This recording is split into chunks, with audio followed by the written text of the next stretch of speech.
everybody in Nashville, Licks. I have the one and only Bill Blayney here with me, and we were just talking a little bit about some licks that we enjoy, that we kind of work on at home and expand, and how do you do that? And for me, a lot of times I'm watching hockey and I'm playing and I'm disconnected from the instrument really, and I'm just maybe working on some phrasing and stuff like that, and something will pop in my head. And then, I think I'm going to expand this. And that's kind of where I come. They're all accidents for me. Yeah. Absolutely. Like all that kind of stuff is just from sitting around, and you just, no matter how you play, you're going to eventually make it your own, or you should. Yes. Because, you go and listen to guitar players in the 90s more than now. Like, you'd know Marty Stewart on any record. Yep. You know Albert Lee on any record. Yeah. Nowadays, you don't really know as much, or I don't pay attention as much. Like there's a Guthrie Trapp or whatever. He's a monster. He's a monster. There's great players, and you do know Brent Mason when you hear him most of the time. Although he plays so many different styles, he probably sneaks in past you sometimes, and you don't know it. But a guy like Marty Stewart is one of my favorite players. Like you just know him. He's got a distinct tone. They're signature guitar players.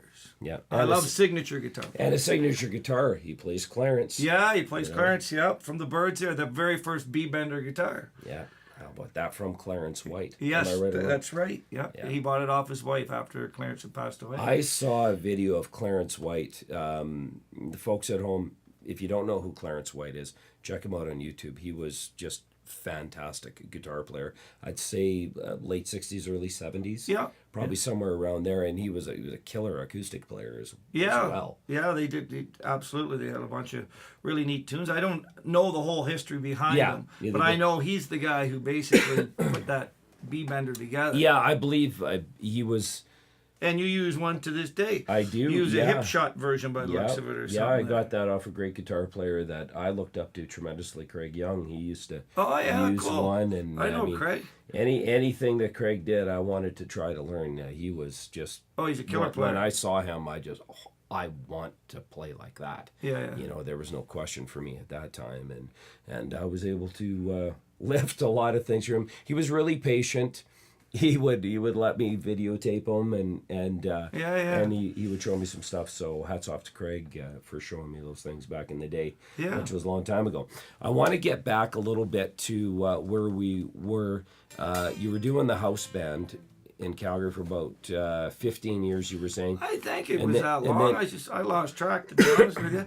I mean, for 6 nights a week, it was maybe 8 or 10 years, and then it went down to 4 nights and 3 nights type of thing as times changed, But it used to be like packed. It was I took it for granted. Like, the people I worked for were so good, and it was lifelong friendships out of the deal. I still play with the manager there, Bob, and now I play guitar for his son. Yeah. And I went to Mexico and took stepmom shopping and everything. So it's like it became a lifelong friendship as well as just working for them. Oh yeah. So it was very cool. Yeah, I can attest to that. So when things started slowing down, as they do, as they have. Yeah. You changed a little bit, you diversified a little bit with a day job, moving away from just being a full-time musician, but you kept playing. I, more or less, I kind of quit for a while. Then I hooked up with some other guys, and we did a little trio thing. Mm-hmm. And then Bob Goss said, you don't even have an American guitar. Yeah. So, I started buying cars. So I actually bought this guitar in your neighborhood. Oh. Somewhere down here, right in this area. Yeah. So that was my first American guitar I had in a long time, because I sold everything off for whatever reason. I have no idea. I sold all my gear. Not all of it, but times. I had a couple of homemade guitars that I put together. Oh, really? Okay. And I went out and bought this baby because it was on Kijiji, and that started the foolishness again. And now I got a whole room full of guitars. Yeah. Okay. So you're continuing to play on weekends? I'm playing more now, more seriously now on the guitar part than I ever have. Yeah. Because I was never a guitar player. I was a singer guitar player. Mm-hmm. Singer first, guitar player second.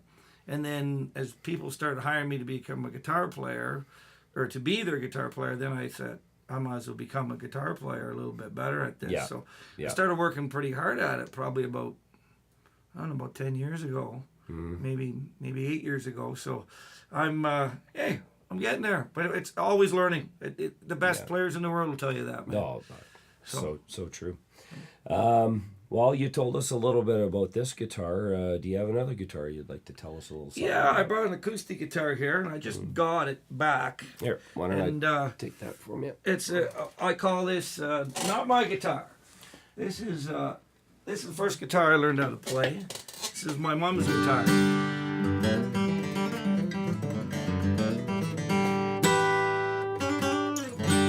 It's a J45 Gibson, 1950. Wow. So this is the guitar my mother played, live radio, TV shows. It's been through everything. Every nephew, people come over and pounded on it. When I got a hold of it here, just in November, I guess it was, the top had caved in and stuff like that. So we got her fixed up again. And I said, just leave it the way it is, because it's not my guitar, it's my mother's guitar, and I am the keeper of this guitar. I still got her set list that she did, probably her last set list on here. I can't read it, but yeah, it's when my days are done, it'll go to one of my nephews who's playing the most and who can look after it the best. It's got great tone. Sounds awesome. It's a great guitar. Yeah, I hope some of the nephews are listening, because this is a perfect opportunity for you to start treating your uncle really, really good.